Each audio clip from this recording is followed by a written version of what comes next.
not butchering your name now. Hello, Paolo. Could you start by giving our viewers a short introduction about yourself? Oh, well, hello everyone, and hello, hola. My name is Paolo D'Urso, and I'm an Italian programmer, an Italian Amiga lover, a member of the Demoscene. Yeah. And I have been since the, let's say, beginning of 90s. So I could be called, like many colleagues of mine, a veteran of the Demoscene. Yeah. What makes a difference between me and many other people is probably where I come from. That's why I repeated I'm from Italy 3 times, because Italy is not the country of the Demoscene, obviously. Mm-hmm. And when we at the end of the 80s and at the beginning of the 90s, it was really something like coming from the moon. Mm-hmm. So normally, imagine in Italy in summer, you are a kid, you finish your school, you have 3 months of holiday ahead of you. Mm-hmm. And what you want to do, you just want to go outside because it's warm. Mm-hmm. And you want to go play soccer or football with your friends. Instead, me and Demosceners at that time, we were totally shocked and fell in love with that weird world of computers, and especially with the Demoscene. What was the first computer you ever used? Of course, an Amiga. I had some console before. I had an Atari 2600, then I had a Nintendo NES, but they are console, you could play with it.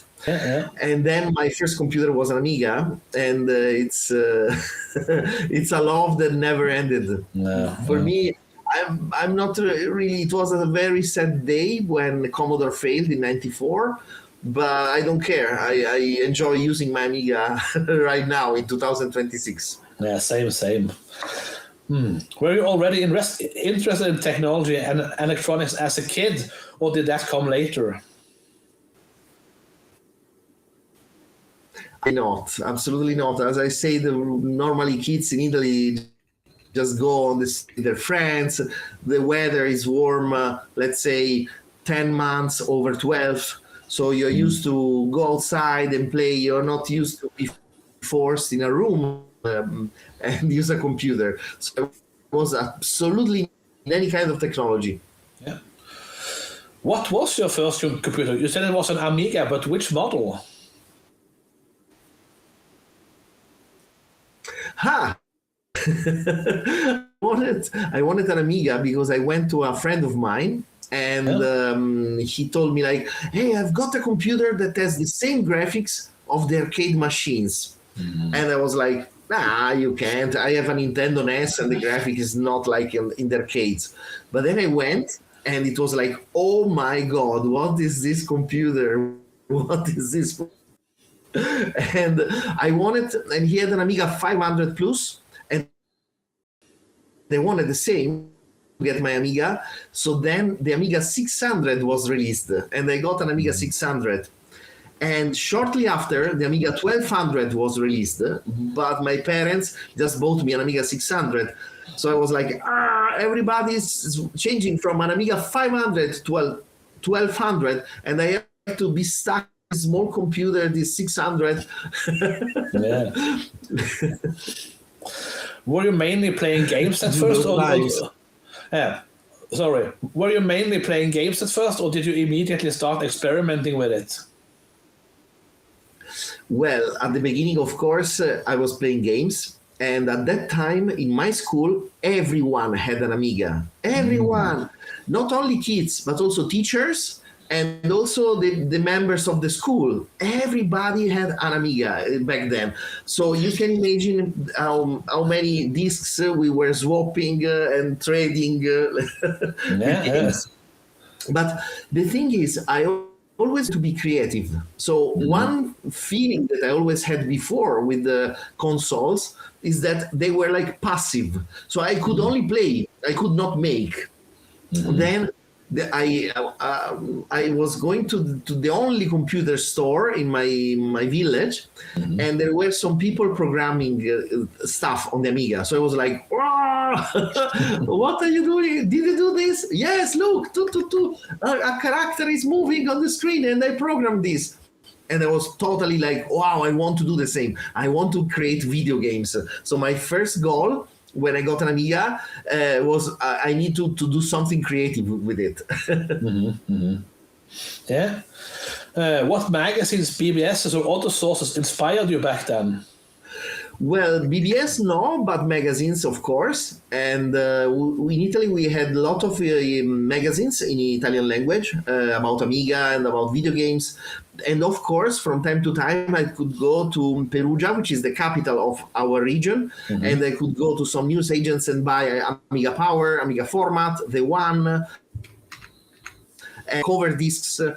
And there were also spaces about the Demoscene. Some columns, but I wasn't Demoscene yet.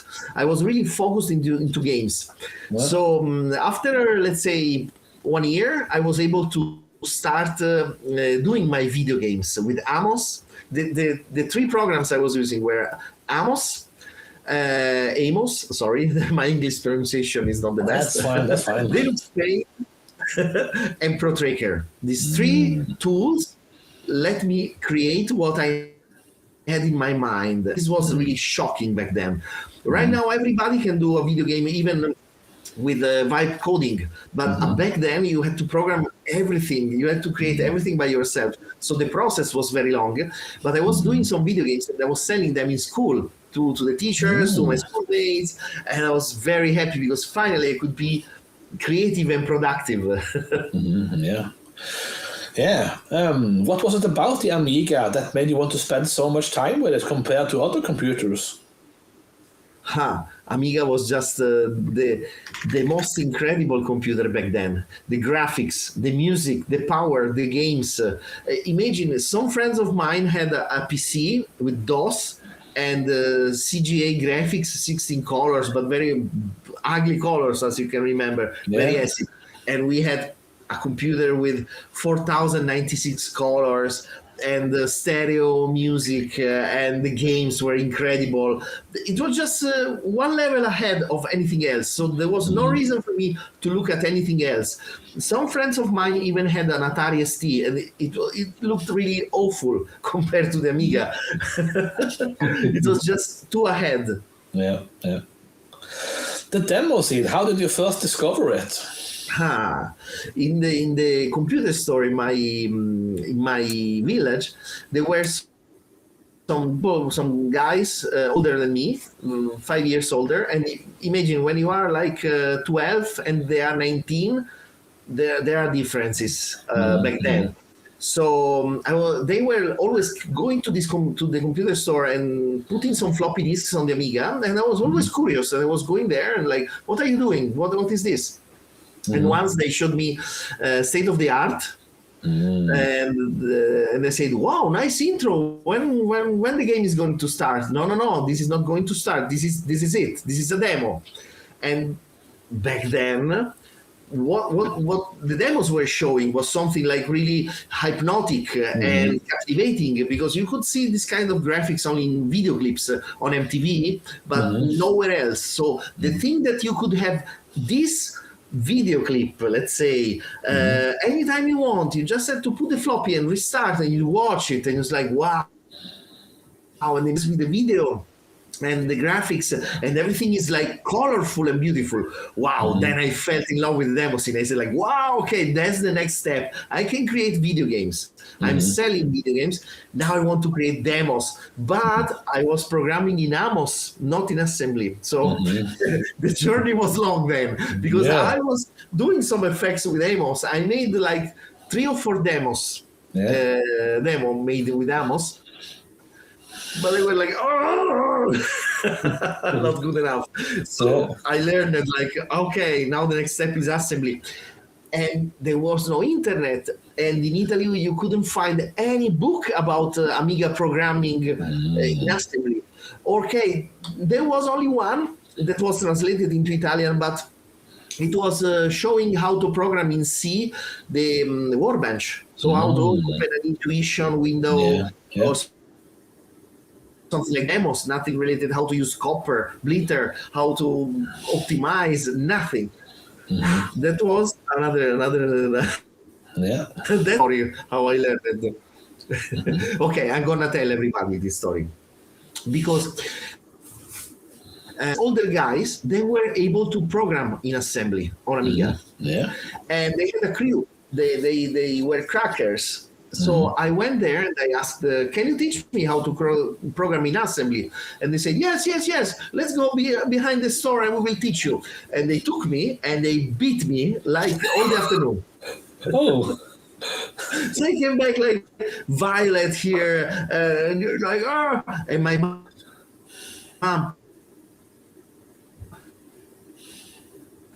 doesn't matter, very stubborn person.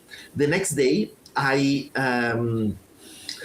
came back to the store and they said, okay, yesterday you beat me, now I'm one of yours, now teach me how to program. And then one guy, now I teach you how to use the copper, come with me. Boom, he beat me the second day.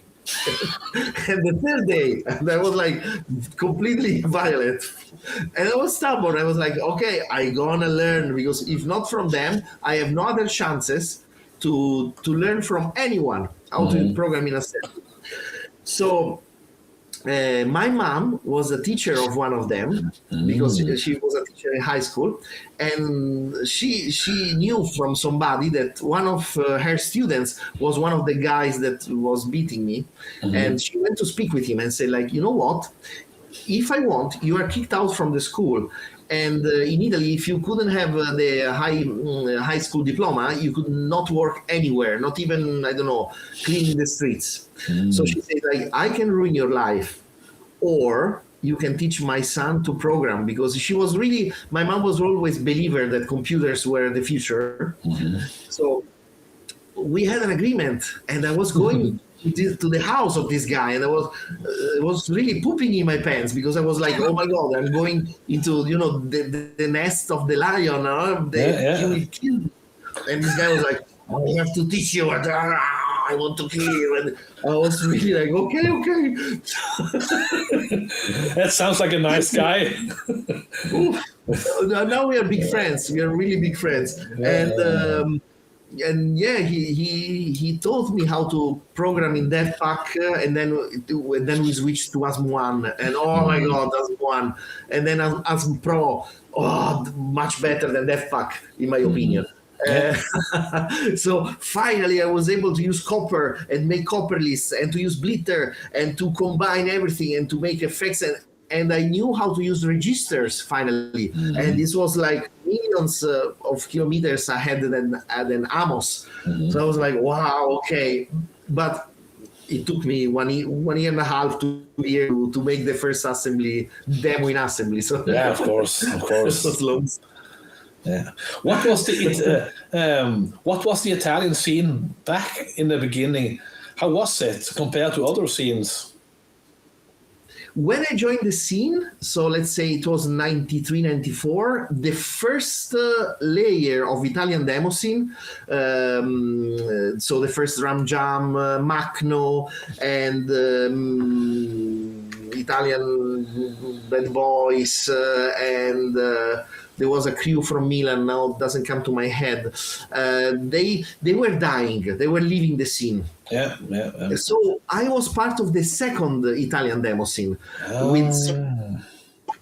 there was X Zone, there was Degeneration, there was we had new disc magazines in Italian language, and like Infamia was a very funny Italian disc mag. So we had like a second generation, new sceners joined, new groups were created. There was a group called Biosynthetic Design that made a demo in 95 called Tenebra, which is really still by now is one of the best Italian demos.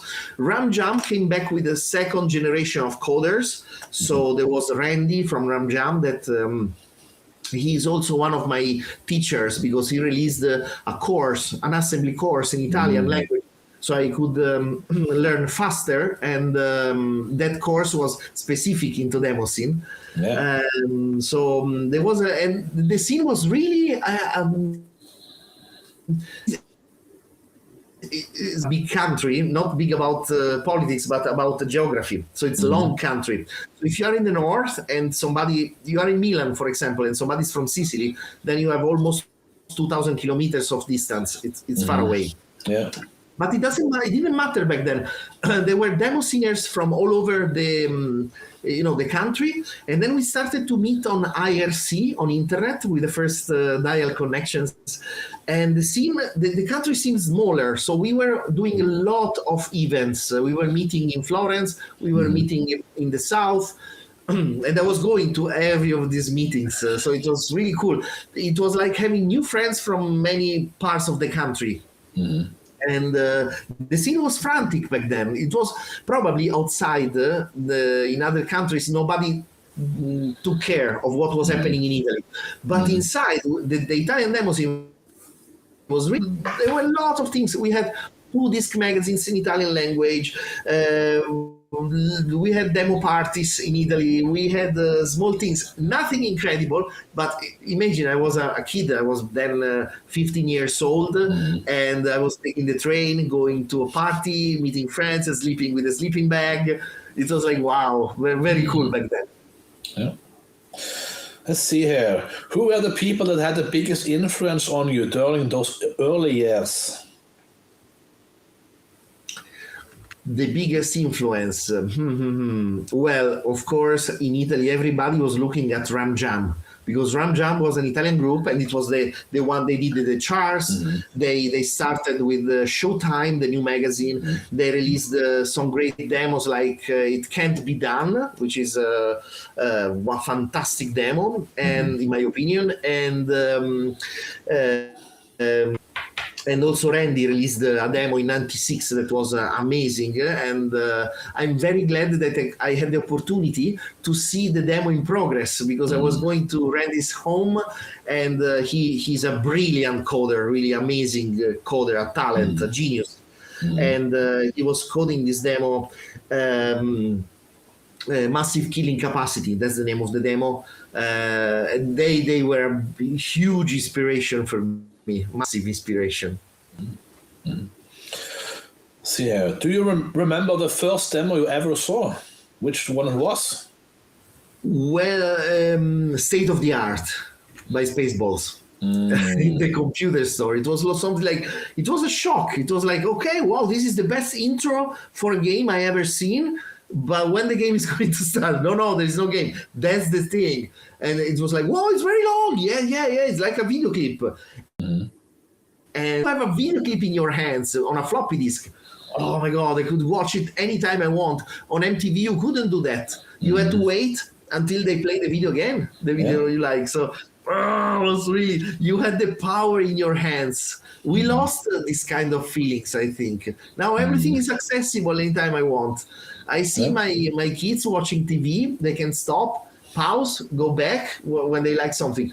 Back then, we couldn't wait for something. It was like listening a song in the radio, no? That you like. Yeah, exactly. Let's see here. How did you choose your nickname? Mod3m, because this guy that I was learning from, this guy that was beating learning from, he was running a BBS, and he in his house he had like 5 modems, one up another, and what are these things? Oh, this is a modem. You can connect on the internet. You can connect with other people. And I was like, oh, I like it. I like these names. I choose the modem. yeah, cool name. Let's see here. Your early credits include Exxon and later Darkage. How did you get involved with those groups? With some Exxon, I have to say, both groups were founded by me. And Yes, both groups. I founded both groups. With X-Zone, we founded it in school. So with my classmates, we decided, okay, I will do the programming. You will do the graphics. He can do something with ProTracker. All right.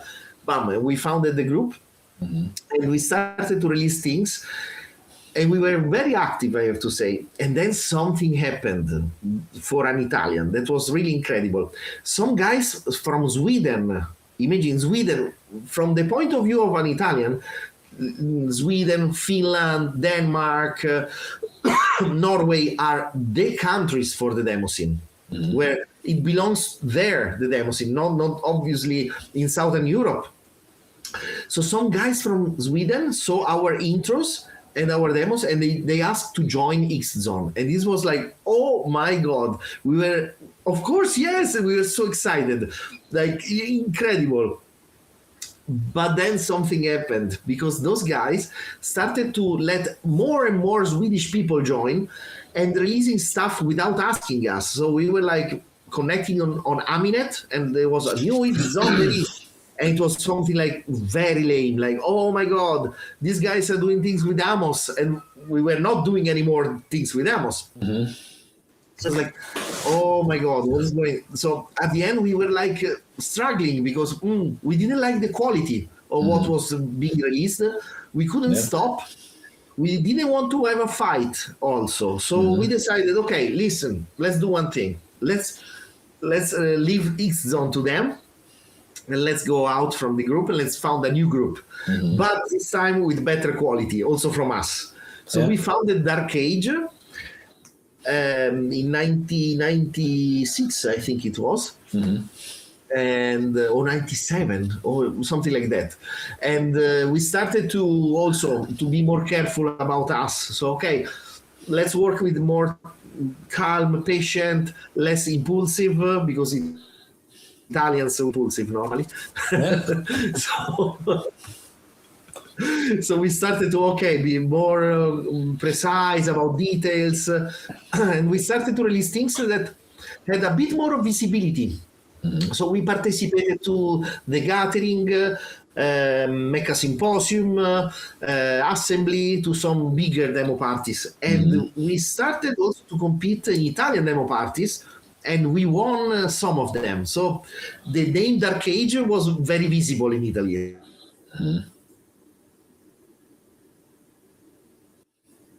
Like, okay, super. Ramjam was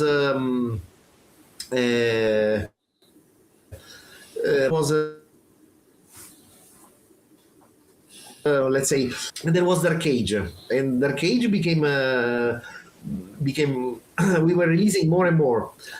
And at some point, Ramjam asked to take care of Showtime, their magazine, because the members of Ramjam, they became inactive, they had no more time, and we were productive. We were like the sons, the kids of Ramjam. So Randy gave me the code of Showtime, and we went on. We did 16 issues of Showtime. For me, it was a big honor, but also a big job, because I was really working on Showtime for every day of my week. Let's see here. At the time, did you think of yourself primarily as a coder, or were you interested in other aspects of productions too?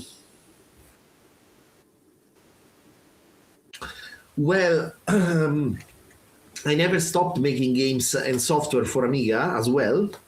So in 2010, I joined Epic Marketing, which was a publisher back then, German and British publisher. And I started to work for them as well. So my Amiga was my full-time activity. 50% Demoscene, 50% I was making video games and programs for them. Plus, in 99, we opened, so imagine, Commodore already failed years before, but in Italy, Amiga was still very powerful, and we opened a store in my hometown, an Amiga store, and the company was productive. I mean, was going well. We were covering all the costs, and we were selling, the Power PC expansion boards, Amiga OS 3.5, 3.9.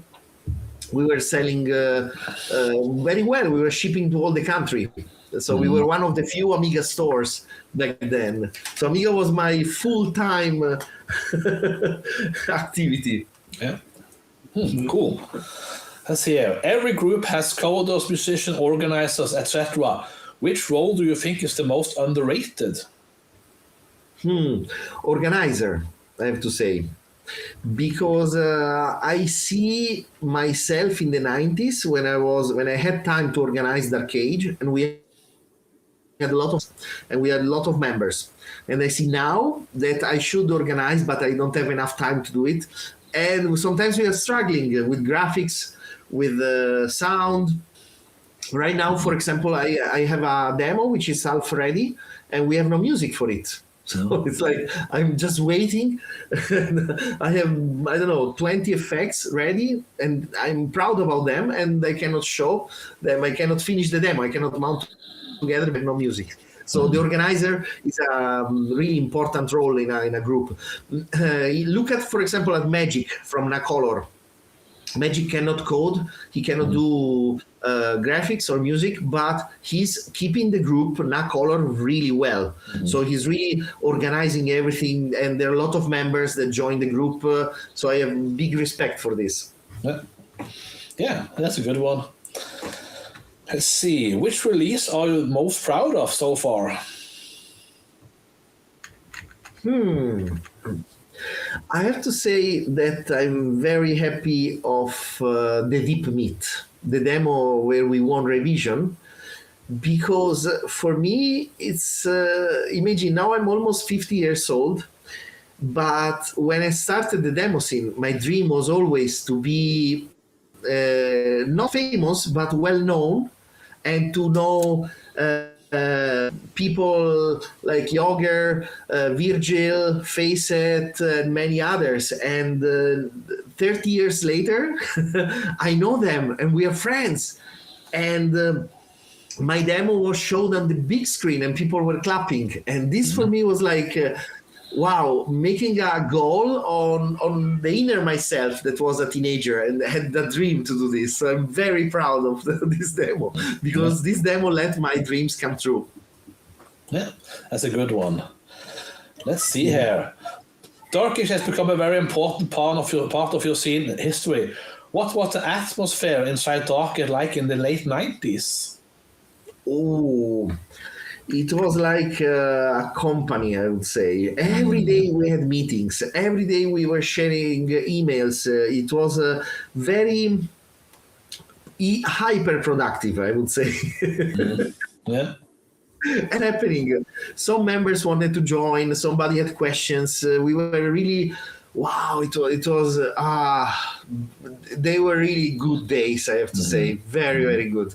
Right now, everything is sleepy. Then we decide to make a new demo, and so we spend some time on it, but the feeling is different. We are not every day pushing. No, exactly. Maybe I'm still doing it a little bit, but I'm not followed. Exactly. Let's see. Who are the people you were working most closely with back then? Oh, for sure, Deep. Deep is the other coder of Darkage, and he's the real genius behind the Darkage demos. He's a proper engineer that see an effect made by me, and he says, I can make it run 5 times faster than you because I can code, but I'm not a software engineer, and I do things. I reach my goal. If I want to have a voxel, then after one, but then Deep in 5 minutes, he knew very well how to optimize, how to make things work for real. So I don't see myself doing anything in the demo scene without Deep. And when we stopped in 2000 with Darkage, we were fed up with the scene, with Amiga. We also stopped having contact with Deep. We had no discussions, but just, life took different paths.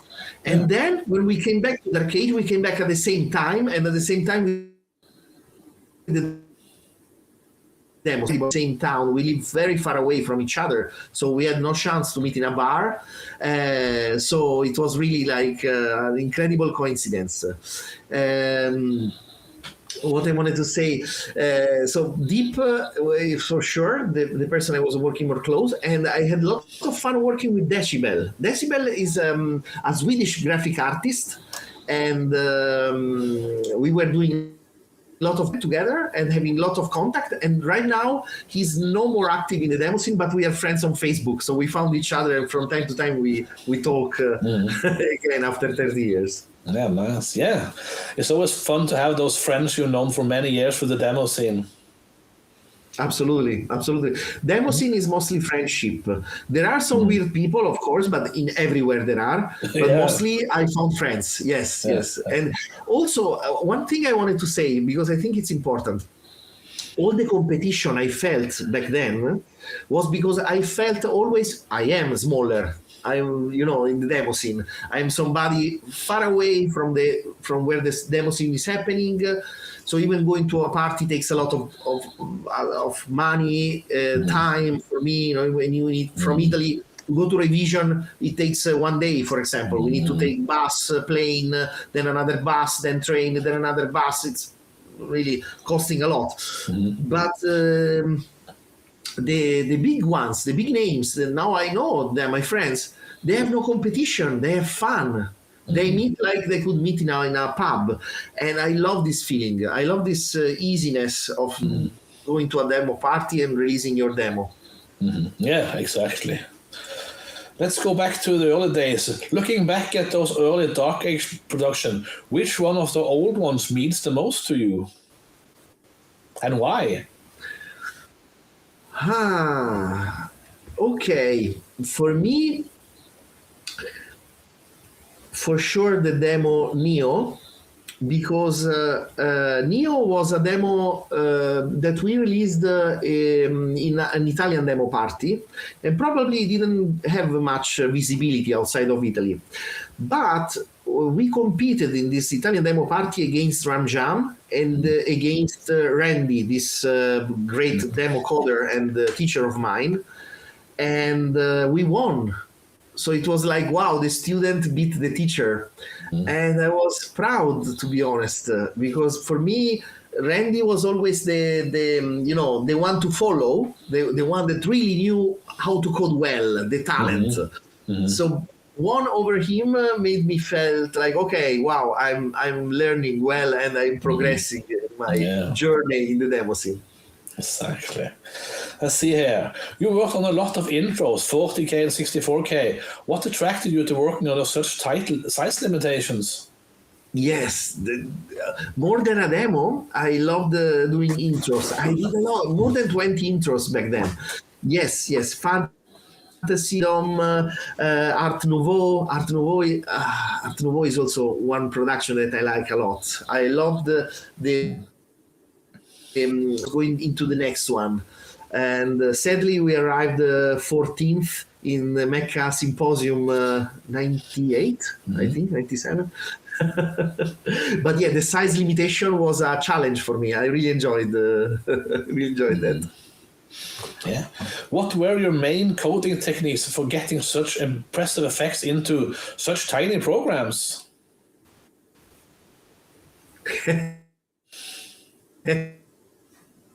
Special. I was using ASM1 and I was as possible. So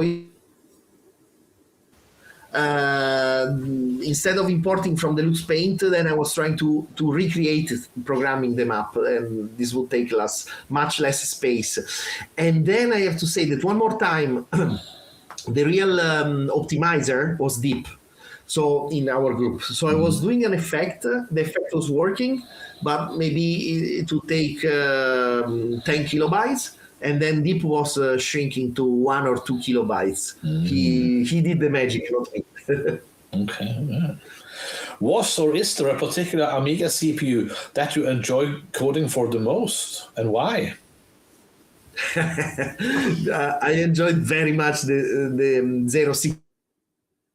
I had a Blizzard with 060. I bought it together with PowerPC, a Bvision as well. So it was this incredible Amiga. I could surf, I could go everywhere, I could do anything. And I enjoyed it very much. Not because I could, optimize super well the effects on 060, but because the effects were going very fast.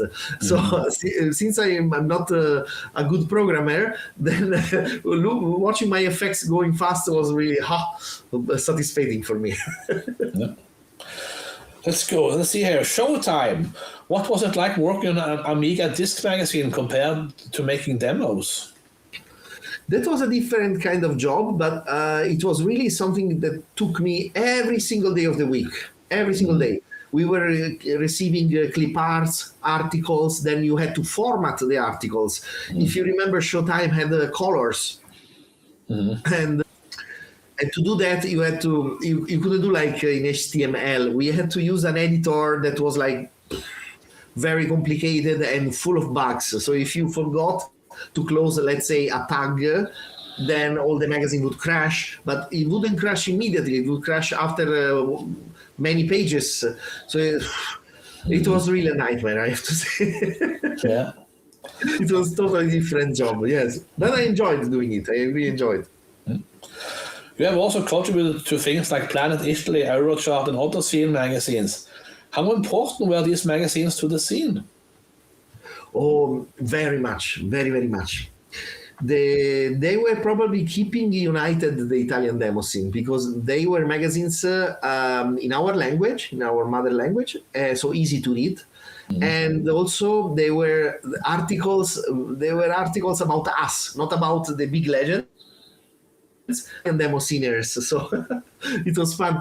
We also had some fanzines, printed fanzines. So the swappers in Italy, they were swapping floppy disks and those paper magazines. I still have some in my home in Italy. I still have few of them. Back then, of course, printed in black and white. Let's see. Before the internet became what it is today, how did you keep in contact with other sceners outside of Italy? Internet, of course. And since I started to be in the boomer age, I use Facebook. Yeah, but before the internet. Before, well, I was very lucky because since 95 I had internet at home. So I was going on IRC and meeting many people on IRC, and we were mostly using that. Also, I had an email address back then. Not everybody had an email address, but I had. So I was receiving material not mostly on floppy disks, but by email. Even though a few years before with X-Zone, once we were about to release an intro, but the other coder that wasn't Deep at that time, it was another coder, Tad from Sicily. He made a fire effect and he sent me this effect by floppy disks. But the post didn't deliver the floppy disk. So we were at the phone like 3 hours, and talking at the phone from town to town was very expensive. He was literally point toward the D1 in D2, LSR point L, telling me all, and there was typing, and I was like testing. Yeah, it works. So I compiled the intro, and I had internet, and I sent it to some demo parties as well. Oh my god, yes! So you were basically coding over the phone then. Absolutely. Really cool. Thanks God, not in binary, not 0, 0, 1, 1, 0. Yeah. Let's see here. Demo parties. I said, let's hope I'm not butchering the name again. You helped organize Spoletium in 98, 99, and 2000. What made you decide to organize your own scene party? I am the kind of person that if I can do something and nobody's doing it, and I don't, I don't create any troubles doing something, then I will do it. So I went to the city council of my town and I asked for the volleyball stadium in our town and for some money. And I used some, keywords. I used Europe. I used young people from all Europe, computer, art. So it was like a demo scene, but the city council didn't know what the demos were and what this demo. So those keywords, and they said like, yes, we want to help you with this, and they gave us some millions of lire that back then before euro, it was like my dad was earning the same money we got for Spoletium in 3 or 4 months of salaries. And we got the volleyball stadium, and back then our city team, volleyball team, was in first league in Italy. So it was an important stadium we got. Yeah. Me and a friend of mine, 2 people, we organized a demo party. And it was like all the press was there. Oh my God, I still have the press release at home. It was a massive success for Italy, for us. Not, of course, we had no people coming from abroad. But it was like, wow, fantastic. The mayor was there and he made a speech. Yes, this city is looking forward, things like that. Cool. So we organized and everybody had fun. Yeah. We organized the next year, and we made 4 editions of Spoletium until 2001. Yeah. Then in 2002, everything changed. The demo scene was really falling down. Amiga, we lost the hope to have a new Amiga. Things we moved forward, but we did 4 editions of Spoletium. And if I would be now, never, because we were putting our signature to some contracts that if something would be ruined in the stadium, we would have to pay with our money. We had an insurance, but there were many things that the insurances said, no, we don't cover them. So it's up to you. And we were putting signature, doesn't work, doesn't matter. Thanks God, everything went well. Everything was well. But now I would never this again. No, it could have gone much worse. So yeah, what do you remember? What do you remember most about the first one of those parties? Oh, there were more people than I expected, and from my town, and no computer or no internet. Before everything started, no mobile phone, nothing. They came to the party and they were shocked. The same I saw in their faces, the same face I had when I saw my first demo. So it was like, what is this? This is beautiful. I said, yeah, it is. That's why we do it. Yeah. Wow, I never seen anything like this. Yeah, that's why we do it. And that's why now the demo scene is Patrimonio of UNESCO, because this is a cultural thing that has to be protected, in my opinion. Yeah, I agree wholeheartedly. Let's see, the 98 part reportedly had around 200 visitors and lasted 26 hours. What's it actually like being responsible for an event like that? Free entrance, for sure. And the thing that for the previous 3-4 years, the Italian demo scene was already meeting. We were people meeting all around. So we had finally an official demo party. So everybody joined from the north to the south. And we organized the demo party in the middle of Italy, in the center, close to Rome. So everybody could join easily. And the only thing we were really worried was about the booze. Because, demo parties, people, they beer, they booze. Yeah. And I was drinking a beer as well, of course, but we were a bit worried that this could end in some, drunk people fight or something that would be, we couldn't cover well. But now it was the smoothest demo party ever. Everyone was happy. It was very, very nice. Yeah. Let's see here. What were the biggest problems you encounter organizing parties?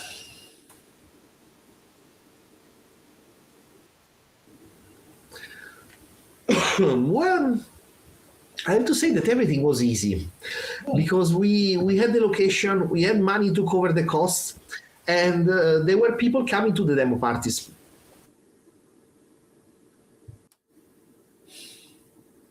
So this is impossible if you are from Southern Europe. So mostly it was a demo. They were demo parties made by us for us. One thing I have to say that happened, one thing is important to mention. During the second edition of Spoletium, we forgot some cables. So I said, and I go home, take these cables, and come back to the venue, to the demo party. But I had a car accident. Mm-hmm. And for a few hours, I had to stay in the hospital. Oh, nothing serious, but I had to be in the hospital for like 4 hours, and we had no mobile phone. So at the party, the other organizers didn't know that I was in the hospital. I could not communicate with them. Oh my God. I asked my parents, because they went to the hospital, and I asked my dad to go to the demo party and tell everybody that I am okay, but I have to be here, so please go on with the compose. But everything went well. Everything went with no problem. Yeah. Did organizing the party change your view of the demo scene?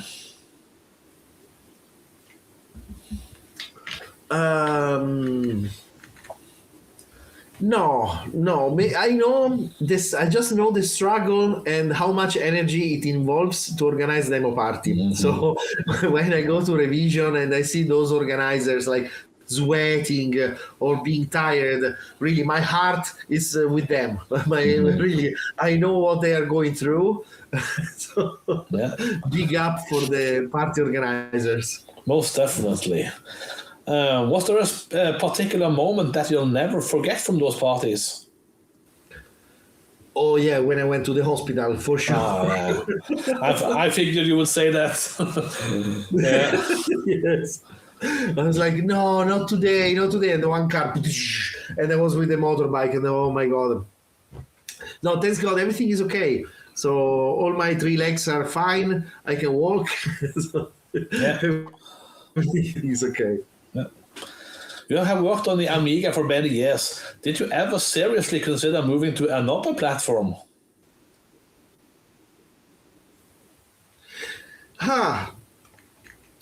Last year, recently, I released a video game that I programmed for modern machines. So Windows, Linux, Mac. Mm-hmm. The game is on Steam, is going well. We even ran a Kickstarter for a physical edition, and we made it. Mm-hmm. But the fun is 1% of doing things on the Amiga. Mm-hmm. So this year I decided to come back to the Amiga, to programming games on the Amiga, and and I'm working on a new game for the Amiga. I don't care, even if I will sell 10 copies, doesn't matter. I have a lot of fun doing it, much more than doing on modern machines. I don't know why. Yeah, the Amiga was your first love, and first love is hard to forget. Absolutely. Absolutely. We Italians, we are very romantic. So. Yeah. Let's see here. You became involved with Trinity around 2001. What was happening in your scene life at that point to make you join a new group? I started university and I moved to Perugia, which is the capital of our region, to study there. And I was sharing a room with a friend from Italy, and he was a member and founder of Trinity. Mm-hmm. So I was, we were every day, eating together, studying, going to university, and going to concerts, and going to the pub, and blah, blah, blah. And when he asked me to help his group, I said, yeah, why not? So I was, let's say, I didn't join Trinity, but I made I think intro, so between an intro and a demo for Trinity back then. Yes, I did something. I released something for Trinity. Yeah. Let's see here. Was there a point where you simply stopped making demos, or was it more of a gradual disappearance from the scene? Yes, in 2002, Amiga was again sold to Amino, Bill McEwen, and Flizzy Moss, and instead of announcing new machine, they released an Amiga Anywhere software, something like a developer kit for some sort of tablet. And I know, I bought it. Horrible. It was useless, horrible. It was an insult to the Amiga community. So I got really fed up with it. And it was fun before, because even when Commodore failed, the pub for a beer or a glass of wine in my hometown, you could meet at least one or two people that still had an Amiga, still were following the scene, or playing games. So you could talk, and you still felt that the Amiga was not dead. But in 2002, I think I was alone.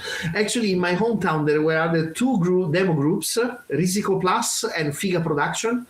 And by the way, Figa Production is making a comeback this year. Cool. I saw their new intro. They fell in love again with Amiga.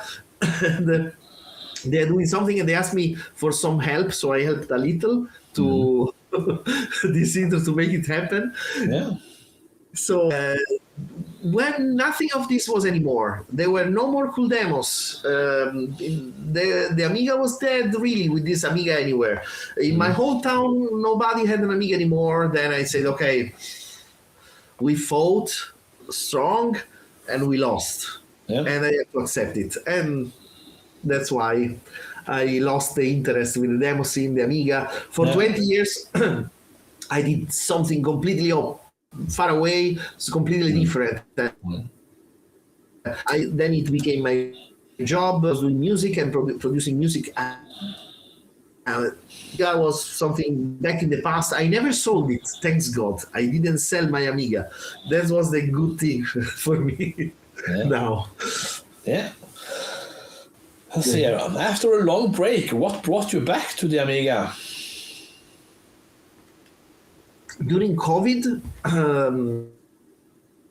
don't know why, lockdown, and I got curious, like, let me check on internet if something is happening with Amiga. Maybe somebody's doing some new demos. I didn't expect anything, and I was shocked, like, what are they doing? Amiga OS 3.1.4, 3.2, no, 3 later, but what? New demos? What is going? And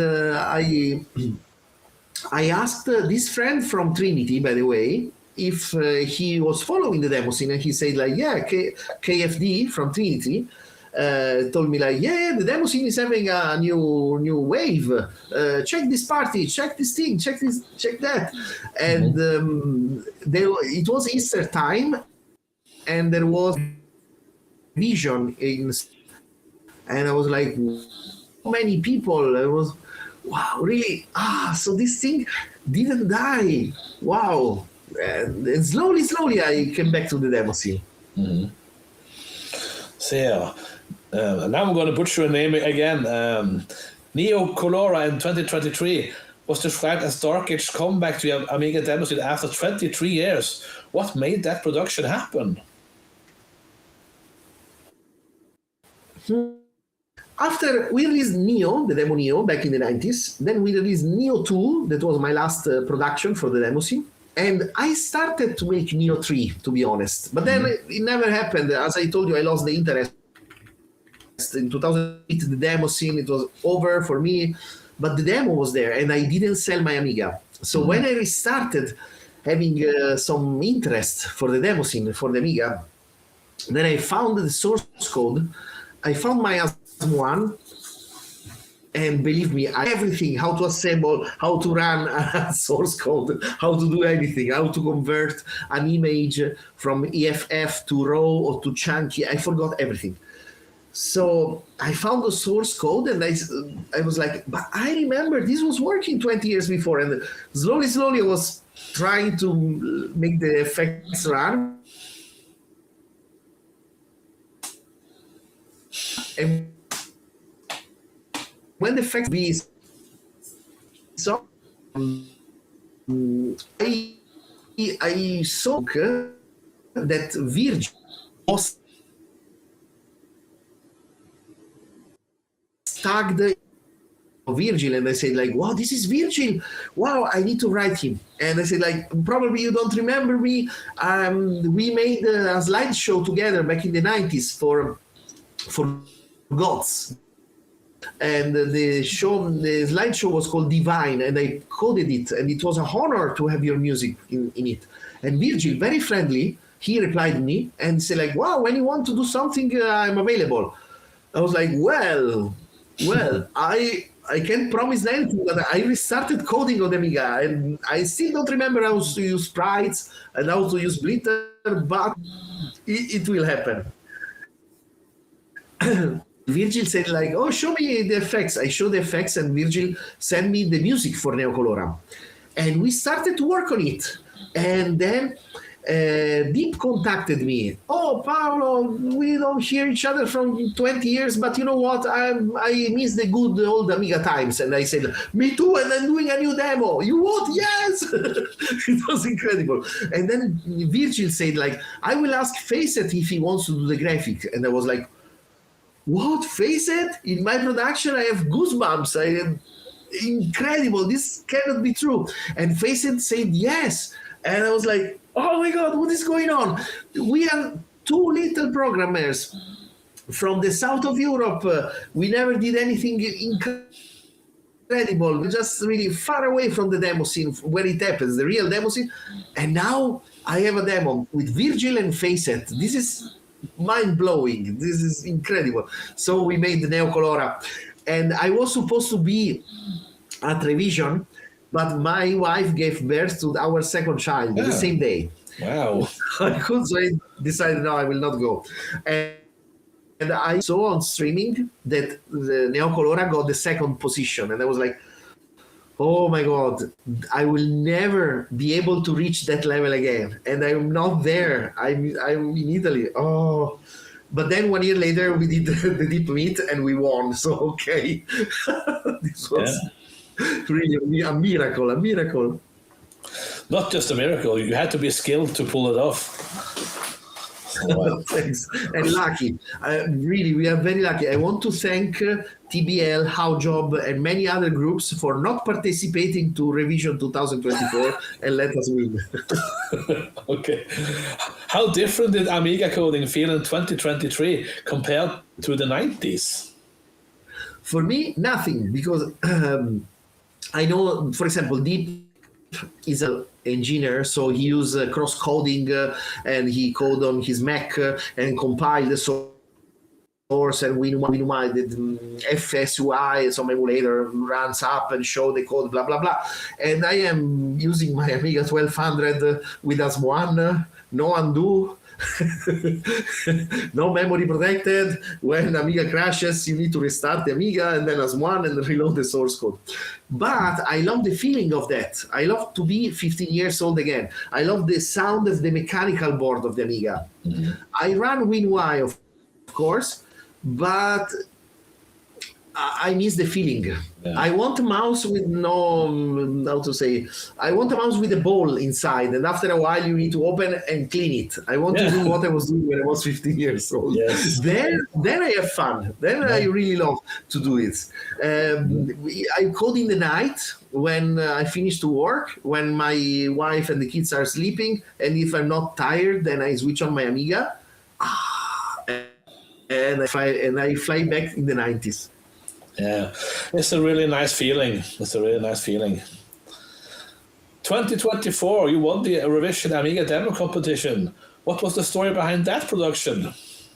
Oh, that demo, we were so close to don't let it happen, because after Neocolora, I was so excited. So I started to code new effects and new stuff. And we asked Critical to make the graphics and Faceit. But Faceit somehow had some problems, so he couldn't deliver graphics, but he didn't say at the beginning. So we were waiting, and the demo was ready, but with some placeholders. And we were like 2 days before the revision, when Critical got very sick physically, and he was in bed, and he said, like, guys, I have high fever. I'm taking antibiotics. I can't help you anymore. I'm sorry. And we were like, the demo is ready, and it's so close to be finished. So we asked, I asked Steffes, please, can you help us? We need this and this, few textures and few graphics. And he said, yes, but we have only 2 days. So I will do the best I can. There will be like some placeholder final version. So we finished. We are perfectly aware that some graphics could have been better, more hand pixeled, we know. But we wanted to compete and to release the demo, and we did it. And thanks God we won. So we didn't want to cheat anybody with AI or stuff like this. We didn't want to do anything bad. Just sometimes things go like this. So maybe we will release a final version with some graphic replaced. Who knows? We will see. Yeah, sounds good. So here, what keeps you coming back making demos after all these years? It's the same energy that wakes me up in the morning. I really have ideas. Sometimes I wake up with an idea for an effect. And also I liked very much to see some reels on Instagram and so to see some psychedelic stuff and imagine how could they look on the Amiga. So I try to make them simpler and with less colors, lower resolution, blah, blah, blah. But I try to recreate those effects. And I have to say that sometimes I succeed, sometimes not. But what is your favorite part of making a demo? Coming up with the effect, optimizing it, or seeing the finished production come together? The finished production. I love to put the effects together. So while Deep is more the optimizer and the genius guy behind our demos, I am the guy that, all right, I will mount all the effects together. Now it doesn't work anymore. All right, I will see how to fix it. This buffer was not enough. Okay. And slowly, I assemble the demo together. That's my my part. And I take responsibilities when some parts are not well connected to each other. That's my fault. But I have a lot of fun doing this. So 10 source codes with 10 effects alone, then to assemble them together and see, okay, this is working. Oh, cool. This is the best feeling. When I finish the demo, there's what a pleasure. Are there any old Amiga coding tricks that you still find yourself using today? Oh, well, yes, here and there, but nothing special, it's always Deep that comes out with some new ideas and some new tricks to make things faster. I have to say, very, very from the 90s. I still use the chunky to planar routines by Calms, for example. For me, they're very cool. And the startup sequence, the startup routine I use is also from Randy Ramjam from 95. I use PT Player. I know there are more modern stuff, but I'm comfortable with what I use, and I keep doing what I'm safe. Yeah. See here. Do you still enjoy working within limitations, or would you rather have as much hardware power as possible? Very much. Now we make demos, no more intros. So the limitation is 2 megabytes of chip RAM and the graphics goes there. So you need to, while fast RAM can be as much as you want, cheap RAM is 2 megabytes, and you need to deal with it. And since we do demos and we let a lot of space for the music, like I don't know, 600, 800 kilobytes, then we have only 1 megabyte and 200 for the graphics, and this is in 2026 can be a limitation, but I enjoy it very much. I have a lot of fun. This kind of optimizations I can do, like finding which memory do I have free or which memory do I still need. Yeah. Is there an effect you always wanted to create on the Amiga but never managed to do?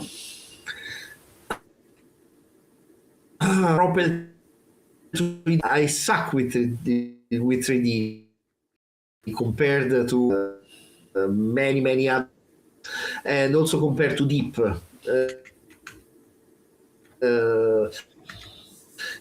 Are most other coders by Deep or Washburn. That was another Darkage coder in the 90s. But right now, this could change because I'm working on my 3D engine for this video game I'm on Amiga. And in this 3D engine, I'm putting everything I always wanted to. So fog effects, transparent windows, something like this. And hopefully next year it will be ready. Well, we will see. Yeah. If you want to say anything about the game, the name, what it's about, feel free to do so. It's very early, so I will only say that Darkage always had a side project we called the Darkage software, and there we released and we produce our software that was published by Epic Marketing back then. And right now we are distributing a new Amiga game made by a friend of mine from Malta, Colin Vella. And the game is called Hyper Runner. It's a sort of F-Zero, but on the Amiga. And people can go on our website, darkagesoftware.com, and check what we are distributing. Because we are Amiga lovers, not only demo lovers. So if there is a cool game that is being made, I like to distribute it well. So we made a physical edition, like in the 90s, with the box, the handbook, the poster. So you can have this feeling like in the 90s when you were opening a box with your game and checking the handbook and blah, blah, blah. Great. Let's see here. Who are the seniors you have particularly enjoyed working with over the years, outside of Deep? Well, of course, I do enjoy working with our members, so Soda7, and I had a lot of fun with Critical, with Faith Honor, it's unbelievably Honor, and as well with Virgil. And Virgil always have a good word for me, and I feel this is a big present. I'm very grateful for this. Honestly, really, my soul is really feeling honored from of myself for this. And I have fun with Magic, writing with him. We write a lot to each other. We have a lot of fun. He's super cool. And who else? Steffes is a gentleman. When I write with him, right, is really such an incredible person, and he's also not only a demo scener, a very talented demo scener, but also he created the icons for Amiga OS 3.3 and do some graphics for the Amiga as well, and he has all my respect. Great. Is there anyone from the old Italian scene you would especially like to see return? Yes, Surfing. Surfing is a guy from not my hometown, but very close, Terni, 20 kilometers. And we used to meet at the river. And he was the guy, with spikes on the head and always with a beer, always drunk, boozing, partying. And one day he became the organizer of Ram Jam. And I was like, how this is happening? I am the serious guy. I am the productive guy. But once you meet surfing, you only have to love him. He's such a wonderful person. And we met after 30 years. This .x, the demo party in Rome, we met, and it was like we met one day before, not after 30 years. No. This guy is super cool. Wow. And I really hope he will be back active in the demo scene. The demo scene, the Italian demo scene, really needs surfing. Yeah. Good to hear, good to hear.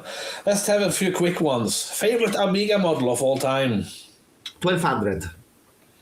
Favorite demo, any platform goes? Oi, oi. It can be done by Ramjam. This is very personal. Yeah, yeah. Favorite demo effect? Rota Zoom. And also, favorite Amiga game of all time? Arabian Nights by Chrysalis. It's a platform game. I know it. Yeah. Let's see. Okay, we're over to the end part here now. Let's see here. Do you think the internet has changed creativity for the better or worse? I'm a bit worried about AI. I don't know how to handle this. If it's good or bad, I have no idea yet. I like for now to do things in the old way. Well, answer this the same question in 5 years. I have no idea, to be honest. I didn't take it seriously yet, and this is the fun. Amiga is the fun moment of my day. You know, all the day now we are adults. We have a lot of responsibilities. When I use my Amiga, it's a happy moment of my time. Yes. So I'm not really much into, we should use AI into Amiga, or we should, and I have no idea. But this is probably something that will change the demo scene as well, probably. I just want to sit down and see which direction is going. Yeah, it will be a few interesting years ahead. Let's see here. If you could go back and give your younger self one piece of advice, what would it be?